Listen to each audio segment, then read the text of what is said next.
Hey fam, welcome back to the Curious Podcast, where our mission is to provide a platform for Christ followers to authentically share their testimony. I'm today's host, Kearsy, and our special guest is a singer, a songwriter. She's an active member of her church's worship, very well loved, mind you. She grew up as a missionary kid in South Sudan for 6 years of her childhood. She has a passion for wholeness and guiding others through healing so that they might in turn feel fully alive. Let me introduce you guys to Miss Nayana Stark. How are you, Nayana? Hi, good. How are you? Fantastic. I'm so excited to actually sit down and get to talk to you. So yeah, Thanks for having me on. This is so fun. Cool. And I do got to say, I really like your candle. We were talking before we started recording, but I like the candle in the background. It just makes it so cozy. Well, let's get started. So tell me, just an icebreaker question. What is the best piece of advice you've ever heard? That is a good question. I feel like I have a lot of things that I could say. I always I get hung up on these kind of questions because I'm like, oh my gosh, I have to make it really important. But what keeps sticking out in my mind is my mom once told me that everyone talks about second chances and how important those are and how beautiful they are. They often forget the power of a first chance and the decisions that we make in the now and how those impact us. And when she said that, it hit me because I think we were so thankful for God's grace and his care for us. And that plays out in the choices that we make in the here and now, and our first chance at things. And so I definitely take that to heart in my everyday life. Oh, that's good. That's really good. I'm going to write that down. Yeah. That's super good. Well, okay. I love this mom advice too, because mom advice is always so good. Especially from a Christian mama. You've got a pretty strong-hearted mama, and I admire that. I do. So how did you become a Christian? What's your story? Great question. Another great question. I could say a lot of things. When I'm asked my testimony, I think it's kind of a funny, a place of wrestle for me for how to share, because I did grow up in a Christian home. Grew up with parents who were in the church and feel like I always had a sense of morality of who God was. So great building blocks, things that really have served me well in life. At the same time, really dealt with a lot of really hard stuff, had a pretty chaotic home life. Some examples in my life of just that honestly steered me in a direction to where I saw God in a way that he wasn't, and really set me on a path of, I would say, an easy way for me to walk away from the Lord and the faith that I had had as a child. And I grew up as a missionary kid. I lived in Africa for many years, and I had an understanding of who God was. But honestly, I had a dad who was not healthy and in many ways abusive for a good part of my childhood. And so I think I really wrestled with the idea of how do I love God when this is who my representative for God is. And so I kind of went wayward in my teens and just was like, I know God is real. I can't deny that. I've had too many experiences. I've had too much of a reality shown to me that God is real and that he is God. I really had kind of just decided, I don't want this. This isn't serving me. This isn't giving me what I want. I don't feel happy. I'm really depressed. I'm anxious. I have all these issues that my other Christian friends don't have. And so what is this doing for me? And when I was 18, I volunteered at a youth camp. And this is one of the times in my life where I was like, no, I really want to follow God. I really want to try. I know it's right. I just can't seem to I can't seem to find freedom. I can't seem to figure this out. Went as a camp counselor, so I'm supposed to help other kids. And God really encountered me there. And it really set me on a path towards healing, to where I felt like, okay, I want to say yes, whatever my yes looks like. I don't really know, but I want to go after this. I want to fight for this. This is what I want. I've decided. And it just started the process of me walking out healing and walking out deliverance in my life and healing from trauma and those kind of things. And so I'd say it's the gist of my story is when I was 18, I was like, okay, I'm actually going to do this. I don't know how, I don't know how to do this. I'm going to, and I made that decision. And that's kind of, I think, where my journey really started. Whoa. Okay. So I have so many questions, but I really want to unpack your journey of trauma and healing and deliverance. Growing up a missionary kid, especially in Africa, I think witch doctors are a lot more common. Depending on the spice in Africa, I think the name for witch doctors is different. So was deliverance something that was common to you was that like, how did that work out in your own personal journey? And then what was your encounter with it? And then healing and trauma, like, were they one in one? Were they separate? I know that's kind of a loaded question, but. No, it's great. This is something I love to talk about. It's like a big passion of mine. I grew up pretty, what's the word? Not Pentecostal, but charismatic. So we believed in healing and deliverance, all those kind of things. The only deliverance I really seen was like showy, like just big displays, which are very valid and they're real. But it was always like, I don't know, as a kid, it was scary to see people flaying on the ground or like people yelling at somebody to deliver them from a demon. Yeah, totally. So I saw a lot of scary things. I don't think it was explained to me very well. But I just kind of had that example in the US and in Africa. There, the spiritual is so much more real, I think, and just in culture there. So that was real. And I had the experience with it. But I thought all deliverance looked like you're fully possessed and you are you worship Satan or you go to a witch doctor, and you have to be like fully given over to sin and the devil to be like to need deliverance. And I had an idea of like healing and inner healing to a sense. Like I was taught about things like breaking soul ties and breaking strongholds and those kind of things. But I don't think I've realized how much every Christian needs deliverance, and it doesn't need to be a scary buzzword that we use that's in movies or in one of the Pentecostals use deliverance, like those kind of things I think I grew up really believing. And so when I moved back to the States when I was 19, I've been living in Africa since I was, I think 15. So I lived there for quite a long time. I moved back here right before 2020 and all the craziness of everything had happened. And I'd begun to start my healing journey. Yeah, which was talk about trauma and triggers. I think COVID changed so many people's life in that aspect of just like craziness. But I had started my healing journey in South Sudan. I actually had found this wonderful podcast that had kind of just the Lord had really used to guide me in the area of inner healing, things that I had never thought about. And it really paired faith and psychology. It's called The Connected Life, and I'll plug it all the time because I think it's amazing. Really, I felt like God guided me in this space where it was like things like hating my body and anxiety and depression and things that I had always struggled with for most of my life and just didn't really know what to do with. And so I started my journey in that respect. And that was awesome. But I think I was in a lot of denial. And I think anybody who's gone through trauma or abuse, I think there's a hardship to accept your reality. A lot of what I do as a coping mechanism is escapism. So I'll just pretend things aren't real or just avoid. And so that was like what my reality was. And so I come back to the States. COVID had happened.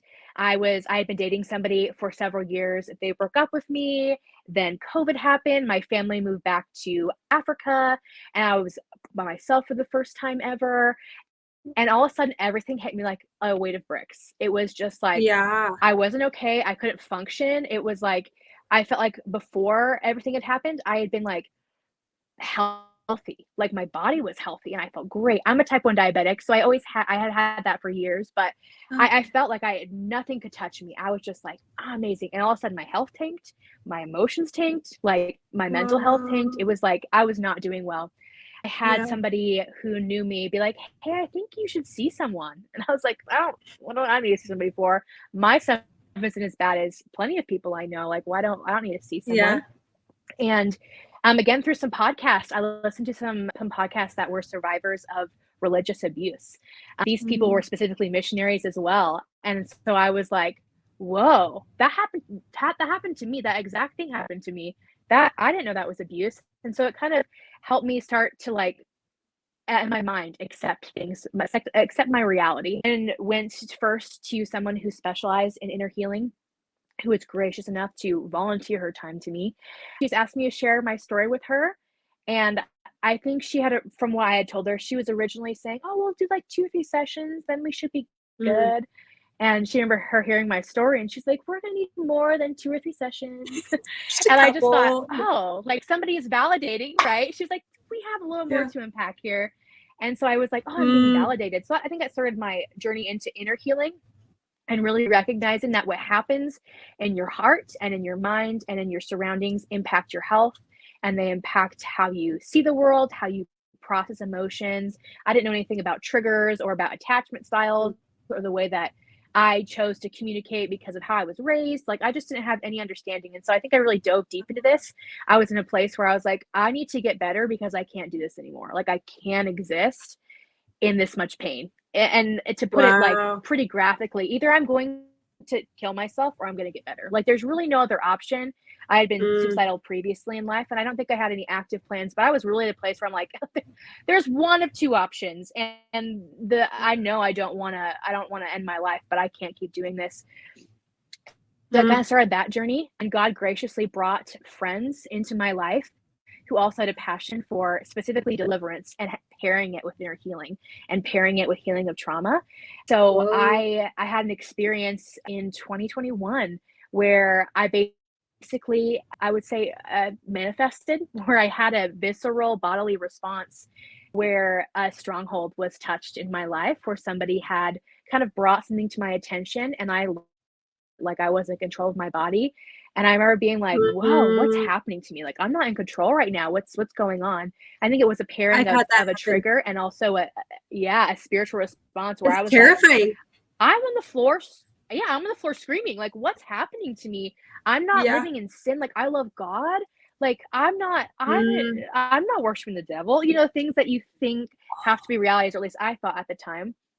And so just kind of got into this space where I had people around me. I sought out materials and people who had experience in the area of deliverance, and people who were well-rounded, who would say things like, hey, if you need deliverance, it doesn't mean that you are inherently broken. It doesn't mean that something's wrong with you. It just means that you're a broken human who needs the touch of God. Like, you need a spiritual breakthrough. And so I kind of just have dived into that and really have a passion for walking out deliverance, because I think you can go to a counseling session, you can go to a therapy session, you can go and get prayer at the altar or with someone who is well versed in the area of doing spiritual warfare like this. But I think it really takes a walking out of healing. And I still go to therapy. I'm actively in therapy for EMDR just because I have some things in my life that I can't quite seem to overcome in relation to my childhood trauma. And so I'm actively doing that, and it's super freeing and super, super helpful. And then learning how to walk in freedom, that when that happened, where I had this visceral response where I'm like, there's a stronghold inside of me that God needs to come and deal with, that I would walk with people who could help me in that. This is like a super, super long story at this point, so try to wrap it up. But basically, that's kind of my journey in that. And I think I'm still walking it out. I think healing is a journey that we walk out for the rest of our lives. And I'd say I'm happier than I've ever been. I'm more whole than I've ever been. But I know there's still areas of pain that I need to address. I know that I still react in ways that aren't how I want to, because I have triggers that I'm learning how to take care of and heal in. And so I think they're really, it's like a two-edged sword. I think when we talk about deliverance, in my mind, every Christian needs deliverance. Every Christian needs a breakthrough, a touch from God spiritually. Even if you're in a place where, like, oh, I grew up in a loving family, I don't really have really much to heal from. I think there are still things that attach to us from life, from culture, from words that people have said, that we actually need to go to God and go to other people around us and actually walk into healing in that. Whether that looks like you actually having a visceral reaction, or you just crying because you're releasing emotions that need to be dealt with and God is touching you. Oh, that's so good. There's so much in that. I would say, so like kind of relating, my last year has been we stepped into a gnarly wilderness season and just heavy refinement. Like, what in the soap opera, no Tyler Perry movie could like outdo this. Like, this is what is going on, God. And then he's like so gracious in the midst to show that he's bringing the impurities to the surface so that he can make you that pure gold, so that he can set you into the things that he has for you. And what's been wild is I've always had this opinion with like the Western churches. We could talk about ghosts, but we couldn't talk about Jesus. And in my background, I dabbled in New Age before New Age was cool. And I had no idea. Like, I thought when I was saved, there was times I can look back in hindsight where God delivered me, and I didn't have words for it until the last year. And I remember, and I actually want to ask about you about this with your process of healing. One thing that I was terrified with, like I kept going to battle with these demons, and I just like, I could hear them in my head. I could see them when I looked in the mirror, and I was like, I sound crazy. Like, how can I have the Holy Spirit, and how can this thing be talking or hearing? Like, I'm not schizophrenic. I know I'm familiar with the mental health world. Like, I was intensively in therapy before I became a Christian. So I know these things, but I need help. And I ended up finding Isaiah Salvador, who has a bunch of very in-depth YouTube videos. And like, I even took it to my husband, and I was like, I need you to cast deliverance on me. And I was like, I'm so terrified to go in public because I don't want to be screeching and like my body convulsing, but I know that there's something that needs to be pulled out. And he ended up trying to pray over me. And I had realized that it was like when it was no longer in hiding and it had been exposed to the light, it was no longer trying to make, I was no longer thinking its thoughts were mine, if that makes sense. It was now just attacking and just full on vocal, and I could see it. And then when my husband delivered me, and I do agree that I think there's still a process, I just remember puking on the floor and like my body convulsing, and I'm so glad this wasn't in public. But for your recommendation and in your story, how would you advise somebody that was in that? Because if I didn't have access to the internet, I think I fully would have just kept it a secret and been like, I don't want them to put me in a psych ward. I don't want them to say that I'm not saved. I don't want it to tamper with my relationship with Christ. And what would you say about that? Because I think that there is a lot of people that know that they need deliverance, but they don't know how to go about it. And it doesn't always necessarily have to be this big, embarrassing showing thing. That's a great question. I think I would say I don't feel like I have the answer. I think I have my own experiences and what I've learned from them. I think if you know you need freedom, I would say find free people who are free, people who have experienced freedom. And maybe they're not going to have all the tools, but they might know people who have tools. And like for me personally, I'm in an environment where I have people in my church body and around me who, even if they don't really fully have experienced what deliverance ministry looks like, but they believe in it and they believe that God can move in it. And they're safe people who I believe that like them praying over me, I didn't feel nervous or like, I think I've seen scenarios where people don't know what it looks like to, in those moments where it's like very much a deliverance kind of moment, don't know what to do, don't know how to walk in authority. I think a lot of times when we're talking about like spiritual warfare, there's a big thing to be like, do you know your identity in Christ? Are you living a holy life? Do you have authority because you're connected to the divine? Like things that I think we can, there's almost this thing I think in church where we're like, I have Jesus, so I have authority, and you do. But there's something about like walking in it and actually having authority in those moments.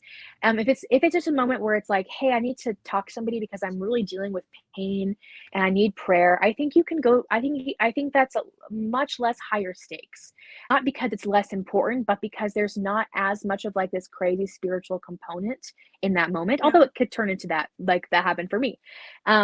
But I think my number one advice would be find people who are free, find people who are safe, who you can trust them spiritually. And if you don't have that in any sense of the word, I know there's plenty of people who their communities don't believe in demonic manifestation or mental health crises or things like this. And so if you don't have safe people, I would say the internet is a great resource, and finding there's lots of people who do have like courses or just YouTube videos. Those are great ways to do that. And then I think God is faithful. If you don't have somebody in your life who's like, yeah, I know how to do deliverance, that you would, even if you just have one or two friends who would like to pray with you and get into a space where I think God's faithful to care for you in that. And if you don't have a space where you can go to quote unquote get delivered, I think like for me personally, I was in my small group. We were just having a time of prayer and a friend had given me a word and I lost it. And I still chuckle when I think about it because some of my friends were like, what is happening? Oh my gosh. Like they were just like kind of shocked, I don't know what to do. And I think it's so funny now. I'm like, I'm so sorry for how uncomfortable you felt. But I had two friends there who were like, we're just going to pray. We're just going to pray until it ends, basically. And I calmed down, I stopped, and then I started walking out my journey. And so I think educating yourself is important. But I think that, like I said, the number one thing, find free people, because if they don't necessarily know how to help, they probably know people who do. And like who the sun sets free is free indeed. And so I think there's freedom is catchable. It's something that just like other things can attach to us, freedom can as well. And so I think for me, that was a big thing of walking with people who were free and were experiencing freedom as well.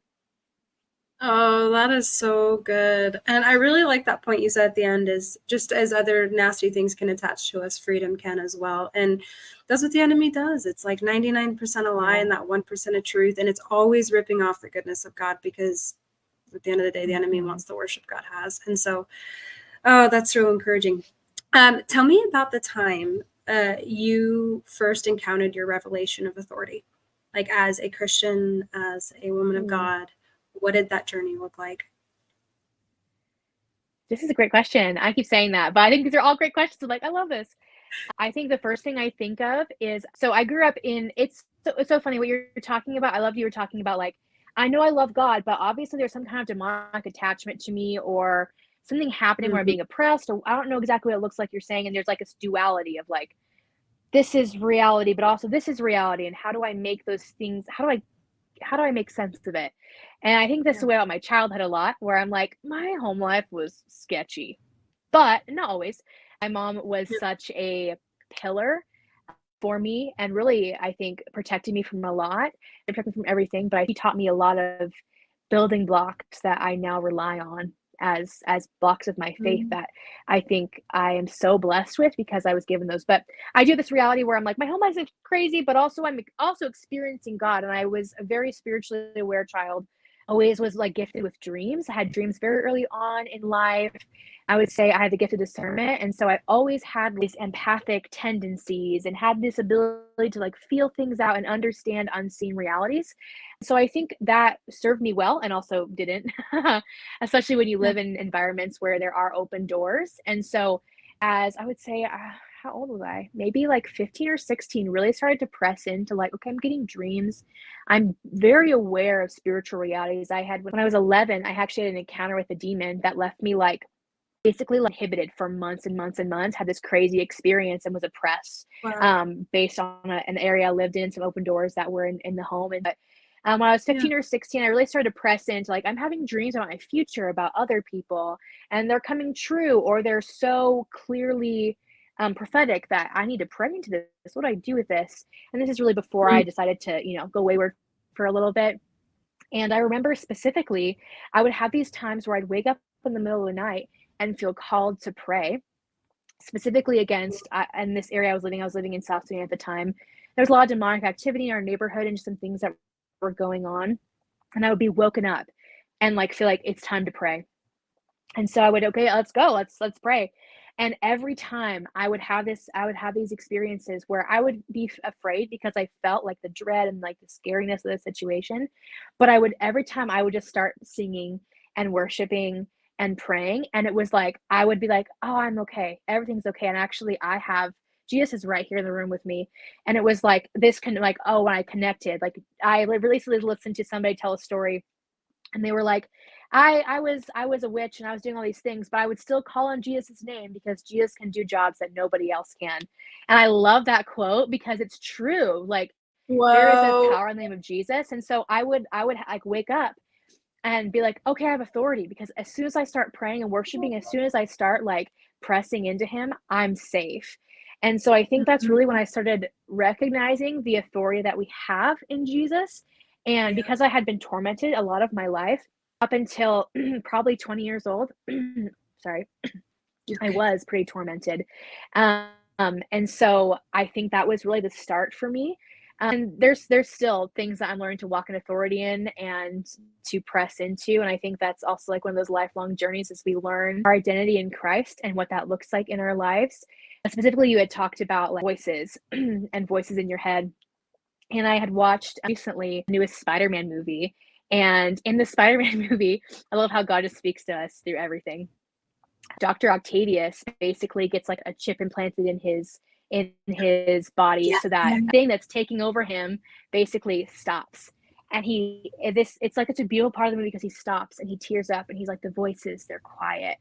And I'm like weeping in the theater because I'm like, this is the story of God in my life. He quieted the voices, whether that like for people listening, whether that's like emotions and things that you can't put to rest, or it literally is like demonic Spiraling entities. thoughts. Like God comes to put things to rest. And I think like part of walking in our authority is knowing that he comes to give us freedom so we can give it to others. And there's this like this exchange with him that's like so beautiful. And I think I'm still really learning this, but I think that's the first time in my life where I really started to recognize that all the torment I'd been experiencing throughout my childhood with specifically spiritual entities, that when I prayed and worshiped, and I didn't know, like, I don't have theology for it, but when I pray and worship, demons flee. They do. I don't know how to explain it, but they do. Yeah. Oh, that's so good. That's so good. I have a question about worship. So worship is something that, I mean, you're a singer, you're a songwriter. Like you said, it's like, it's your weapon in the midst of the battle. And which I totally borrowed from Kings and Country. So can't take credit for that quote, but I love that quote. There's a, when you're leading worship, because I know that that's how the enemy, I think that's one of the vehicles that the enemy was used to lead astray, is he wanted the worship to come to himself. And I think that just as people, because we are prone to sin, we're natural to want to receive worship to ourselves in general. Mm-hmm. And so how have you, as a worship leader, just a part of the worship team, put yourself aside so that the worship continues to go for God? Is that does that question make sense? Is how have you made an intentional effort to be the conduit instead of the receptor? Yeah. This is great. I think it's something I still wrestle with, to be super honest. I know that, like, I love words of affirmation. It's like one of my biggest ways I receive love. And so when people say things like, you sounded great today, or wow, worship really impacted me, there is a measure of that impacts me, right? And I'm grateful, like, oh, thank you for saying that, or I'm really glad it impacted you. And I think when I was younger, I really, really wanted people to see the value in me.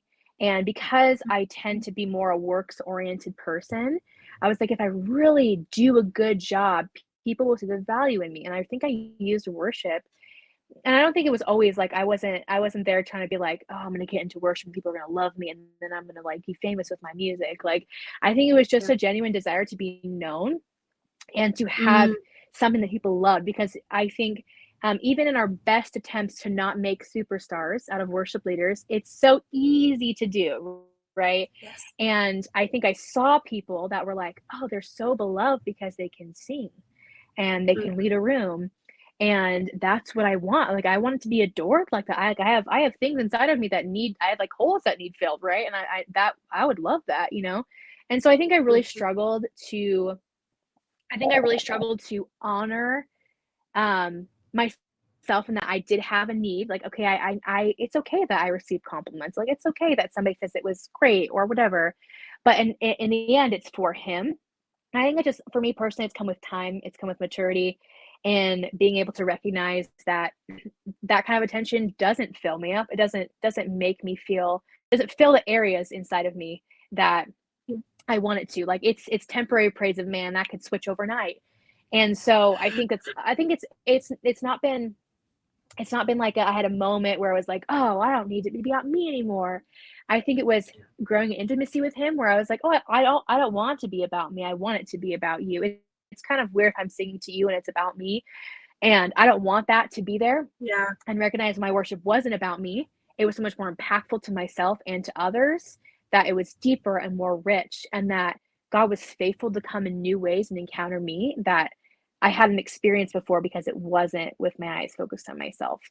And so I also think I found like worship that is about him is so much more beautiful. Like, I don't it's obvious, right? It's obvious that is the case.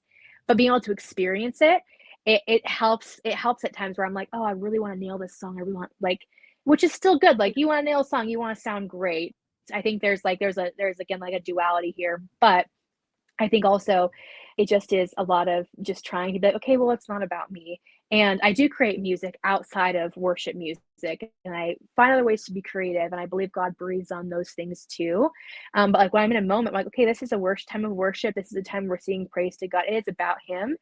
And it would be disobedience and honestly really gross for me to continue to believe that this is somehow about me and me being promoted or me being loved, will I in some way, maybe I will receive promotion, maybe I will receive love because of these things, but that can't be my motivation for worship. So I really appreciate your vulnerability. That was like the first thing, is like, you're so quick to answer, but just so genuine in your answers, which tells me that they're on your heart and they weren't pre-rehearsed, and that's in a walk that's out. And yeah, that's so good. If you don't mind, I kind of want to ask a little bit about the dad wounds.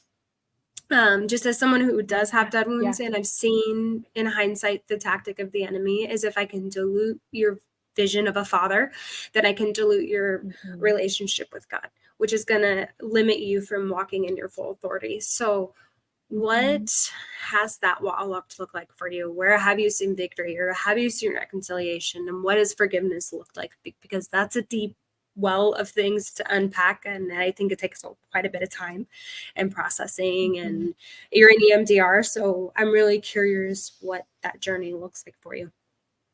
I think it's complicated. I think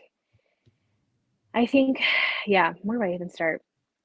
As far as father wounds go, I think I see it in a lot of areas of my life.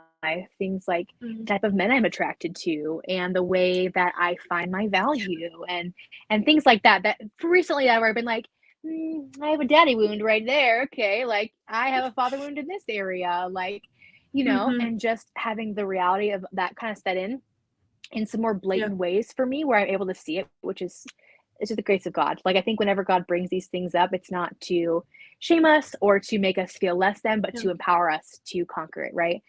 But I think for me, a lot of the ways that I've played out my life has been because I have felt like I'm not enough. If I just tried more, if I just loved, like with boyfriends, if I just love them enough, they'll love me back the way they should, right?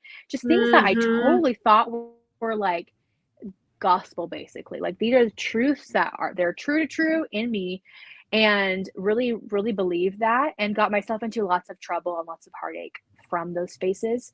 And so I think I started to recognize a few years ago that, like, okay, I know I had dad wounds, because although I think my dad really did try to be a good dad, he was wrestling with his own mental health and his own spiritual reality that really needed intervention in. And I don't think he knew what to do. I don't think my mom knew what to do. I didn't know what to do. And I just kind of perpetuated this cycle of somebody who is narcissistic and probably had some kind of personality disorder, as well as just somebody who wasn't doing okay in many areas. And so I kind of like, it wasn't like, it's like interesting space, because I don't think he meant to damage me, but his actions did. And anytime I tell people stories, they're like, holy crap, and it's like, okay, like I don't harbor bitterness. I think I've been able to really walk through that and pray through and forgive him. But I'm a strong proponent of the belief that forgiveness does not equal reconciliation, nor should it necessarily. And I think there are times when reconciliation is beautiful and it is God ordained and God breathed, but there are also times when reconciliation should not take place for your safety and for your own health. And so for me personally, I don't have a relationship with my father. My parents are no longer together, and he is somewhere else living differently. And he has apologized for what he can recognize, which is not much, but it is what he can say sorry for. And I've accepted that and said thank you for that. But because for me personally, I've not seen him walking out a lifestyle where I feel like I could invite him back into my life, I've chosen not to do that. And my siblings are different. One sibling has pretty much almost like let him in her life pretty normally, like to a normal amount. Still has precautions and things, but she believes that's best for her. And I have one sibling who is kind of in between. We're just kind of just waiting to see how everything plays out. And I think I'm more on the spectrum of, I don't really want that, but also I'm the oldest, and I think I experienced more of the brunt of things. So for me, I think a lot of this has just been kind of recognizing that forgiveness is important. It's so, so important, and it impacts you when you don't.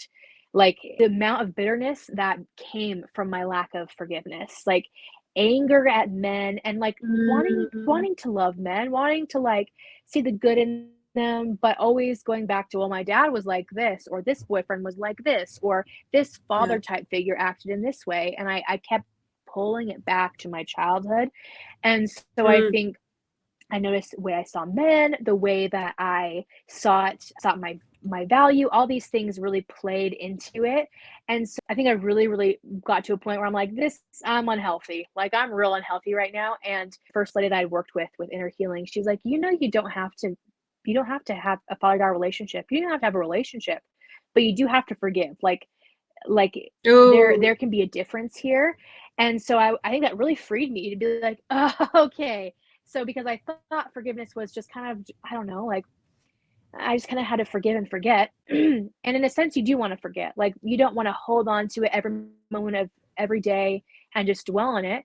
But also you don't want to forget in the sense that it's like, oh, that didn't impact me. That didn't affect me. mm, Or I'm not still dealing with repercussions because of it. And so I think I'm still kind of working this out because I don't really have any father figure in my life, and I do have some great brothers and men who have surrounded me yeah, as brothers, which has been wonderful. And I'm so thankful for that. It's been hugely impactful in my life. But I think I'm still working out like who is God as a father and things that I've like, oh, okay, I know the Bible says he's a provider, but is he really? Because this is what I experienced. And having to like, in a way, test God, like, God, is this who you say you are? I need you to show me because you say you're mhm, this, and I don't know if I believe it, and I want to. Like, I know your character is true. I know your word is true, but I haven't experienced you like that, and I've experienced other thing, and I've experienced yeah, a lot of manipulation and gaslighting, and a lot of like, if you were just better, I'd be better. And so I'm like, oh well, maybe that's how God is. If I just work harder, if I just serve more, if I just do all this ministry, then finally God will love me for me, and then I'll finally feel fulfilled, and I won't feel so sad, and all these things. And so I'm at this place where it's like, about ruining your mind. So I'm learning to like, okay, I don't believe these things anymore. And when they do pop up, like where I have a thought about God that isn't true, okay, that's not true though. And I can't live in that reality. And I think I'm really still walking this out and don't have a lot of, like, I yeah, don't have a lot of good advice except for forgiveness is so important to your health. And mm. sometimes reconciliation isn't what God has. I think in the end, he does want reconciliation. He does. And I think But in the there's end, all boundaries. things are reconciled. But there's boundaries, 100%. And boundaries are super important for your health as well. Yeah, I really, really like that because part of my dad wounds, I specifically audibly heard God say, and I always called him my dad. I was like, I had my dad, but my father's in heaven. Like, it's two separate things.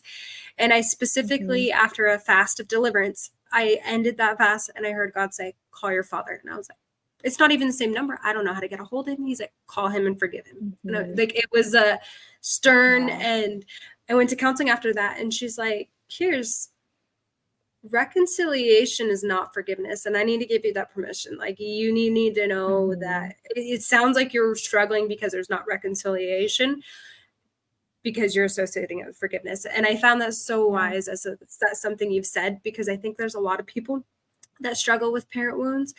I actually think the generation, like our little siblings generation, is going to struggle with it hugely, not intentional by parents, Mm-hmm. but because of social media. I think it gets so Yeah. easy to be as are us handling our own trauma. Like, I've seen it in my walk as a parent, is I do escapism behavior similarly, and I'm Mm-hmm. neglecting my child, which is giving my child orphan child if I'm not Wow. present with Wow. him. And even if I do the best of my abilities, I Yeah. need to Wow. accept I'm going to fail in some capacity. But it's being able to find a way to have a conversation, because I know there's some parents that just won't even hear it. And I think where the heart of why I was asking that is recommendation, because I think a lot of us are struggling with it, but it's one of those struggles like, is Mm-hmm. it being talked about yet? Sorry, there's a Yeah. fly that keeps landing on my nose and my eye. But so I guess what that would that question be? Because the way you said you're walking it out is giving yourself permission to rest in God's love. I mean, summarizing what you had said, is that something that you're still learning to do, that you're still navigating? Is there any coping skills or anything that you've allowed to be in your inner dialogue when you're going to make a decision? Are you asking yourself, is this in the heart of resting in God's love of who I am? Or is this like, do you have any sort of internal conversation to make sure you're not slipping into being a Martha in the kitchen and worshiping your works? Yeah. This is so real. I think I still do this so often. Mm, Um, I think I can often recognize when I'm moving out of a place of performance, which I think in the end, really, it's so hard because we don't want to teach Christians that it's okay to just do whatever they want and God will still love them, right? But also, the reality is that He does still love us. We break off communication when we're living outside of His plan, and we break off the benefits and the beauty of relationship with Him. But in the end, we're still lovable. Like who we are as people is of who we are, is that God loved us and He made us, you know? And so I think it's like it's a wrestle because I also grew up kind of in with some religious mindsets. And so I have to like break those to where like, okay, I messed up, but it doesn't mean God hates me or that I need to atone for the next couple weeks. Or like I would have things where it'd be like I did something bad or like I said something I shouldn't have or whatever. And I'm afraid that looking over my shoulder to be like, am I getting a car accident? Am I lose my job? Like I Oh, would have these wow. reactions of like, God's going to punish me because I messed up. And I think the big reality for me has come is like, okay, well, there are natural consequences to decisions I make. If I gossip, I may lose a friendship or burn a few bridges.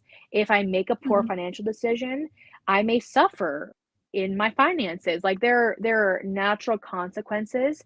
And I think there is a reality to stepping outside of the will and favor of God. But there's also a reality that God has already accounted for all the things and for all my mistakes and having to be able to be okay with that. Like I think I really still really struggle sometimes. Like, how are you supposed to love me? If I never sang another song to you, if I never served in a church again, I would still have value to you. How is that? Because as humans, we see value through what it gives us, you know? And so I think something I really wrestle with, I know that for me, encountering the love of God is really hard. It's a space that I don't know how. And that's just kind of where I've been is like, okay, God, I need you to encounter me and I want to. How do I do this? I don't know what this means. Like people have these Yeah. experiences and I just felt the love of God. And I'm like, how? I'd love that. Like I don't know how to receive this. And so I think a powerful tool for me has been receiving love through those around me and inviting it in and accepting it. Something I've recently started to do is when people give me hugs, when they give me a hug, I almost like picture, and this may be like a little weird, but I would picture myself opening up and receiving the love that's being given through this hug. And Yeah. looking back on it, when I have a hard day and I feel like nobody loves me, I suck. I can be like, well, that person loves me. I felt the love in their hug. Or that person says this nice thing about me. Anytime I get a note that's like a thank you card or a word of encouragement, I keep it and I read them on bad days. And I'm like, this is who they believe. And if this person who can get irritated at me or is fallen in their own sense can love me like this, so can God. How much more so? And taking that even to the secret place when I'm with the Lord and we're in our secret place, that I can like, okay, I'm going to actively like, you are loving me by being with me. How can I receive love from you? And just kind of I think it's like everybody has a journey of how they're going to receive love. Like I really value words of affirmation and physical touch. Jesus is not here to Yeah. give me a hug, sadly, you know? Like I love that, but he's just not, One you know? day. And like how do I receive love from him? And right, one day, you know, how do I receive love from him in this aspect? How do I receive his care for me? And a big tool for me has been receiving love from others and reminding myself, okay, like these people can love me, so anyone can love me. And a big part of how I thrive is living in a space of where it's like, of course, I want to care for others. I don't want to be a brat. I don't want to be somebody who's obnoxious and just be like, I'm lovable no matter what. You know, we all know those people that are kind of real annoying in that sense. And you're like, I don't want to be like that. And but the reality is when we're fully loved and we're fully known, his love transforms us and we actually become like him. We're open to seeing our flaws. We're not defensive and worried if we're being loved. I can have somebody close to me or the Lord or a pastor or somebody be like, hey, this needs to be addressed. And I can know that I'm loved and this issue doesn't define me. And so I can actually step into refinement because I know that I'm loved. And I'm saying this all as preaching to myself because it's something that I'm actively working in for sure. Oh my gosh, I relate with you on like every word that you're saying. It's good. No, it's so so real. good. Like no, I so get it. And wow. I have so many questions that I want to ask. I'm like, well, where do I want to go with it? Let's talk about religious abuse. So has religious abuse you've encountered only been from the the wounds with dad, or did you encounter other forms of religious abuse? And how did God meet you in that place? This is also a good question. So I saw religious abuse. I didn't personally experience it in a previous church we attended, my family and I. There were some really weird things with the pastor that had gone on, and there was like I was around it, but I personally didn't experience it. If anything, I had leaders in my life who were great and solid, and just that nobody knew. I think that was the hardest part. Is I had these great people in my life who didn't know that I needed care because I had stuff going on at home. Because my family really presented as everything's okay. I don't think cracks really ever showed up, and if they did, it was to a select few, and there was all this hush hush about it. And if anything, I was the mess as a child. Like I struggled with suicidal ideation and depression and other things that happened to me in my childhood. That like I think my parents were like, "No, we're gonna do it right." They both kind of came from hard backgrounds, and they were like, "This is our first one. We're gonna do it right." And I gave them a run for their money for sure. And so like I think because there was this presented picture of everything is okay, nothing is wrong, my leaders didn't really know that I needed help. And so what I experienced at home was kind of this like I don't even know how to describe it in a way that like it conveys what happened. But it's just a lot of like manipulation, a lot of gaslighting, a lot of um using scripture to prove points that aren't scriptural, to prove somebody is right, to abuse someone, to justify harmful actions, justify violence. Like there are these things where we like when we use the Bible or the name of God to justify these things. And the crazy thing is I would see things like my dad stand up for other women but treat my mom like trash. And it was like, how do I he says he loves her just like you're supposed to love a wife biblically. Yeah, but this is not right. Like this can't be right. I'm like I'm a missionary. I'm on the mission field. I can't live in an abusive home. That's funny. Now think about that. But we have these things. And so I think I really didn't experience religious abuse from outside anywhere except for my home. I mean I'd seen it elsewhere.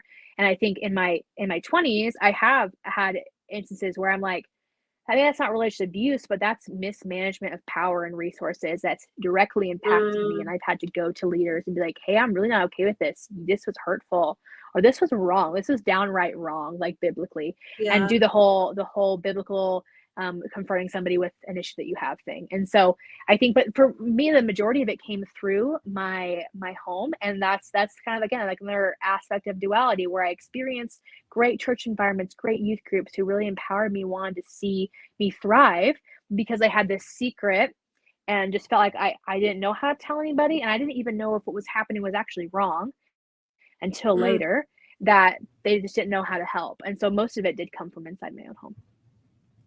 Wow. Okay. That's some good stuff. You speak with so much wisdom. Like, I think sorry, this fly.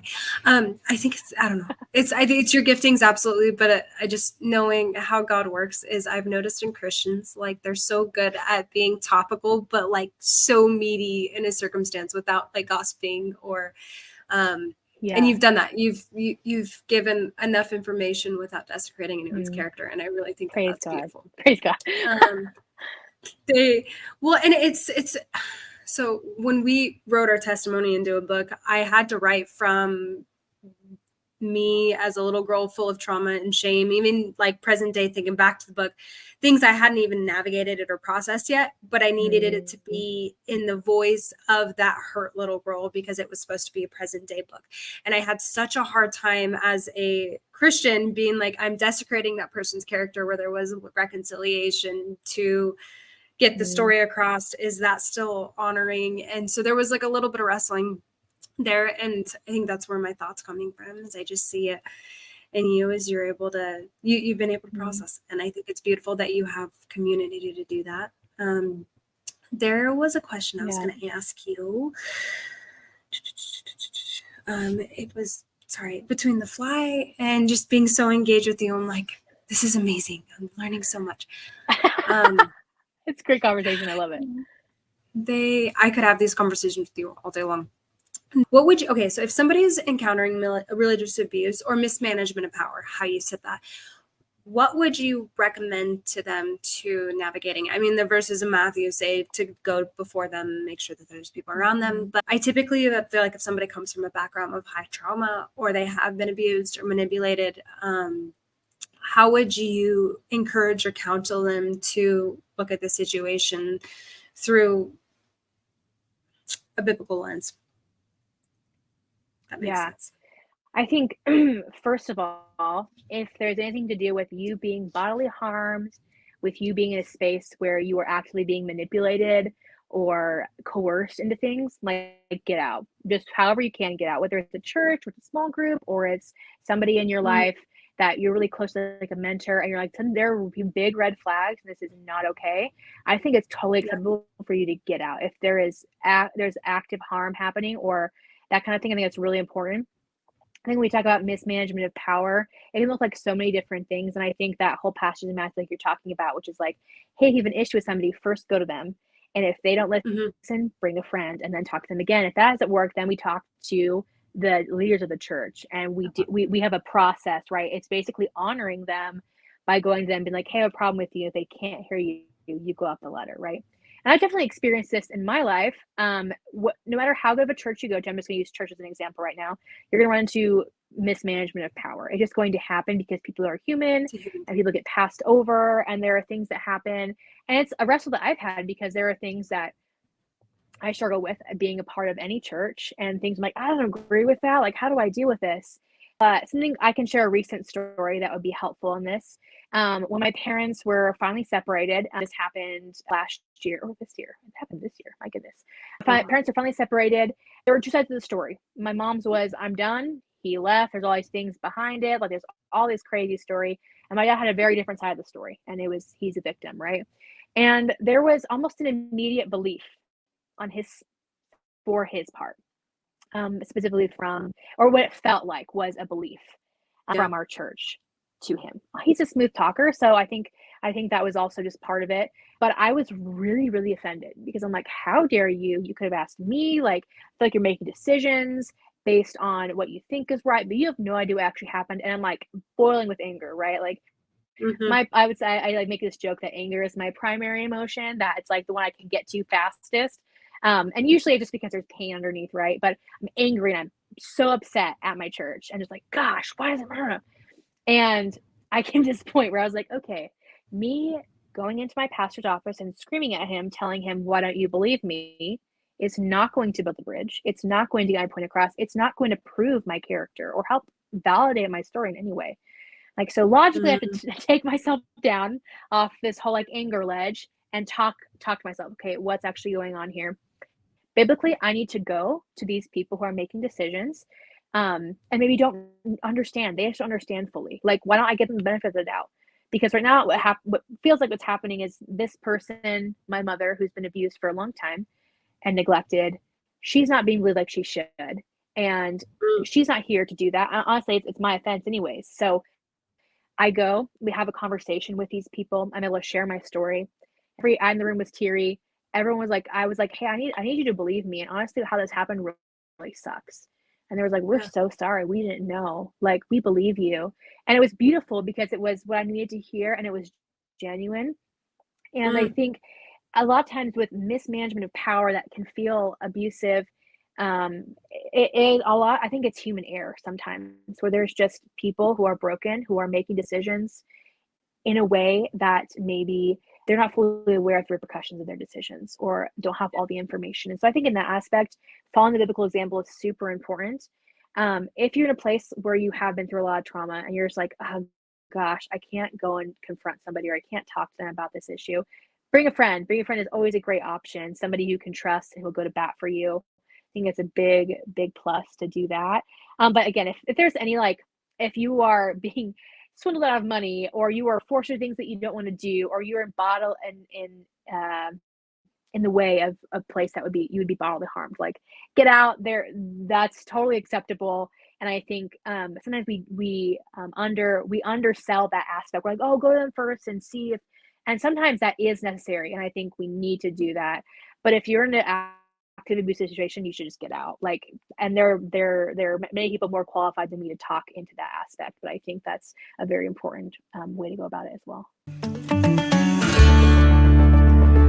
Hey, it's Kearsy. We don't have a sponsor, but we do have a message for you. I just wanted to pop on here and invite you, if you are somebody or you know somebody that has a testimony that is worth sharing, but they're not somebody that is super tech savvy, or they just don't have the means to go about it, but they know that they have a message and that God has done something cool in their life and they share the same values as the team here at Curios, please, please, please message us. We would love to get with you and to hear your story. And you can contact us via email or click any of the links that are attached. And if you are enjoying our content and would like to hear more testimonies, we've got a lot of good ones in store for you. So make sure to hit that subscribe button and that like button and share with a friend if you think it might impact them. It sounds like in your home growing up, there was a lot of sweeping things under the rug and keeping up with a reputation and keeping up with politics. And I'm finding that the way I grew up, I didn't realize that that was a enslavement in itself until I became an adult. And that's something that I'm just navigating, is like, how do you even break open that? Because there's so much messiness just in the game of politics. There's so much messiness in people that want to sweep things under the rug. And so with your family dynamic, how has it been addressed? That's great. That's a great question. So yeah, things were very much swept under the rug. It was like it was almost like we wanted to deal with things, we didn't know how, and there was just yeah, there's just a whole lot that goes into that. But I think what it made me is someone who wanted to shout from the rooftops, "This is wrong." And so I think it formed this, like, honestly great tool inside of me where I'm like, no, if something's wrong, I'm going to say it. I'm going to call it out. Like, who cares if somebody doesn't like it? And I've had to refine that to where I'm not just calling everybody out all the time over things that I just have opinions about. But I think there's almost like a reformer aspect of my personality because that whole sweeping under the rug thing happened. And so for me, it's really powerful to like talk about it and be honest about it. And I first shared with like a close friend what had been going on. It was like my first step. And then it was eventually sharing with my leaders directly above me in worship ministry. Hey, here's what's happened in my life. And I need to tell somebody. And it was just like, I was met with love and care. And what can we do? How can we support you? And I know that everybody has that story. And so I'm very thankful that I was given that experience and was able to experience it in that way. And then I had a mom who willingly and readily owned up to things that she failed in. And I remember I was telling actually a friend this the other day. About a year ago, my mom FaceTimed me. She lives in Africa still. She's still a full-time missionary there. And she FaceTimed me and she was like, I want you to know that I'm so sorry I didn't protect you sooner. And I should have protected you years ago. And I never did. I'm so sorry. And I'm just like a teary mess, right? Because I'm like, I needed to hear that. And it didn't place blame on somebody else. It didn't skirt the blame away. She was just like, hey, here's where I messed up. I'm so sorry. And I'm like, I'm able to forgive you for that 100%. And I already have. And it was just that area of reconciliation. And I think a big part of not pushing things under the rug is owning up to our own mess. And even if, yeah, I just feel like owning up to your own mess is such a big part of it. And it doesn't have to mean that you're the worst person or that you are the reason everything went south, but we all have parts to play in destruction that takes place in relationships. And so I think it's important that we address that. And so for me, it's this whole kind of thing is that one of the things is what made me a reformer, made me want to speak my mind and to fight for justice. I'm very justice oriented and really like, no, this is a high value for me. I'm going to pursue this because I value it. And then also learning the importance of like, okay, well, justice is important. And like bringing justice, right, is important. But at the same time, experiencing reconciliation. Like I could have in justice mode been like, yeah, mom, you're right. You should have protected me. Why didn't you divorce me years ago? Why don't you protect me here? What about this? And I technically I'm justified, right? Because I have all these grievances that we never talked about. But the reality is because she was able to own up to her own stuff and be honest with me, I'm able to say, okay, actually this right here negates the justice, which in the end isn't justice, right? It's not God's justice, but the justice that I could have brought, actually this negates that. And in the end, my own justice should be negated by the grace of God and what he wants to do in the situation. Thank you for that. Yeah, of course. That hits some points, I think personally, but I hope for other people that are listening. Okay, so let's talk about worship. And I mean, we kind of talked about worship, but tell me about the songs you've written and your journey through those, and how can people find you if they want to talk to you more or want to hear your music? What does that look like? Perfect. Yeah. So I write tons of stuff. I think I started writing poetry because I was super sad and depressed as a teenager. And so started writing poetry, and then found that if I put poetry to music, I just felt like it came alive. And so a lot of the songs I write are just like processing life and just navigating through things. But I started to kind of get in a place where I would sit down with God to process my emotions, and there would be like this beautiful unlocking of things that would happen. And then just with like, I honestly don't think I'm a great writer, and I'm not saying that to be like fake humility. I think I have a gift in the area, but God breathes on it. And anytime God breathes on it, it's like they come fast, they're great. And I'm just like, oh, that wasn't me. Cause normally I'm sitting here like dinking around trying to figure out what rhymes with this and how I want to get this chord sound like this, you know? And so I think like leaning into Holy Spirit in the areas of of songwriting creativity has been really powerful for me. And so I do have an EP out. It was like a 3-song EP that I just felt like God was really pushing me into, and didn't do it in a studio. Literally was like, I'm gonna learn how to do this all myself. So I had some friends who had some experience in small ways, and we all just learned how to write an EP, how to make it, how to produce it. And we did that earlier this year. And in some ways, there are parts of me that I think are a little embarrassed by how low quality it is. At least for me, right? I'm like, I can just be so Yeah. much better. But I'm like, oh, so it's my first time. I was being obedient. I These songs mean a lot to me. They're a big part of my journey over the past couple years. And so I've done that. I've also written a couple songs for our church that we play regularly. One of which is recorded, and it's one of my favorites for sure. And so I think songwriting is beautiful. I think it's also beautiful to sing other people's songs. Like it's so beautiful when we have gifted songwriters who give worship anthems, and those are powerful, obviously. But I also love that I live in a community that actively encourages creativity and writing, specifically in the area of songwriting, and I've been really empowered in that. And I just love it. It's Music is my favorite. I think music is such a gateway for Holy Spirit to move. I once heard a documentary about some protests in Egypt a few years back during one of like the cultural revolutions, I think it was. And this guy came on and started singing the song that they had sung during these protests. And it was all in Arabic. I didn't understand it. And I was like brought to like tears and chills, and it was crazy. And I remember the guy talking about how you can say a lot of things, but music will change an entire room. It will rally people to a revolution. And I remember just hearing that and being personally impacted by this song that I had no idea what it was saying, and just really like taking that to heart when it came to worship, about how like there's something about sound waves and how our brain receives them and how our heart is able to interact with our head and our bodies. And it's just like, I'm not a scientific person, so I don't really know the details of it, but there's so much that goes into it, and Yeah. I've personally experienced it, right? I'm sure you have as well. And so I think that's something that I really, really value is worship, and how we can connect with the God through song, how God values song. God values worship to him, and it doesn't always have to sound a certain way or be a certain kind of thing, but there are certain things that he values. And when I value the things that he values, heaven meets earth. And so that's like my favorite. My name on Spotify is Nayana Stark, Nayana Stark. And then my song recorded with my church is The Heart Creative, and the song is called Fight for Me.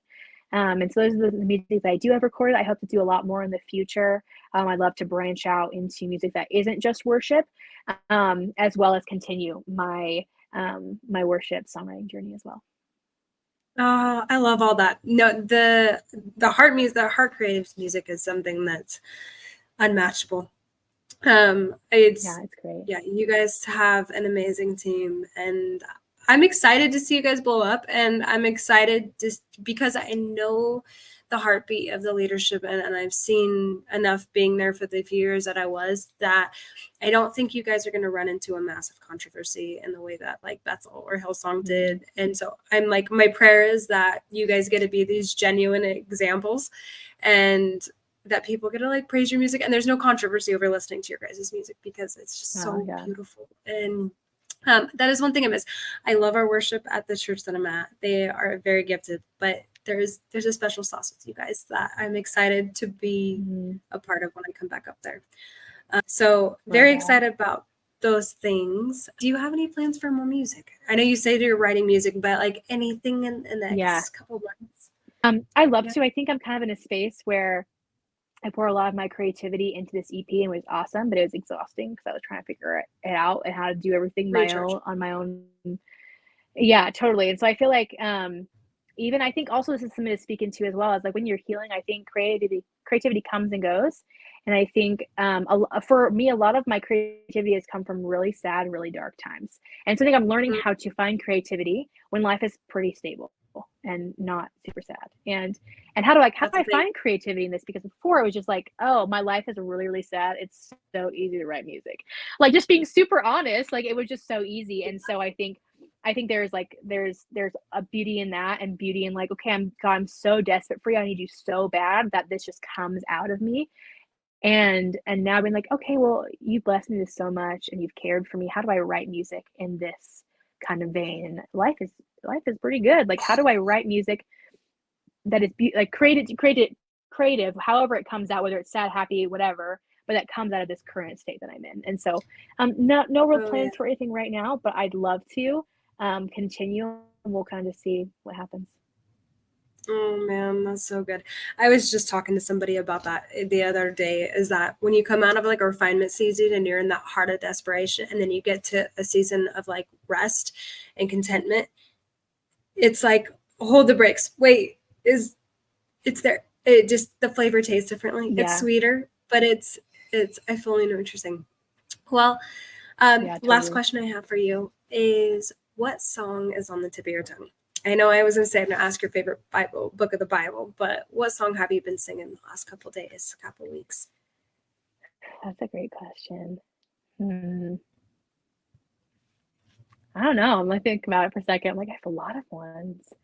I think I've been really going back to like 90s worship. I think our church has been doing a lot of things. Like we were like singing like He Reigns, like with the Newsboys on Sunday. And we've been doing like tags of like old songs.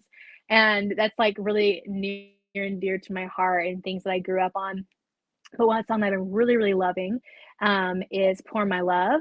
And it's definitely a 90s worship song. And it's beautiful. And it talks about like, how do I express to you what you mean to me? And talking about like oil upon your feet, like wine for you to drink, like water for my heart, I'll pour my love on you. Praise is like perfume, I'll lavish mine on you till every drop is gone. And I just love that because it's just a song of adoration, and it's so simple, it's so repetitive.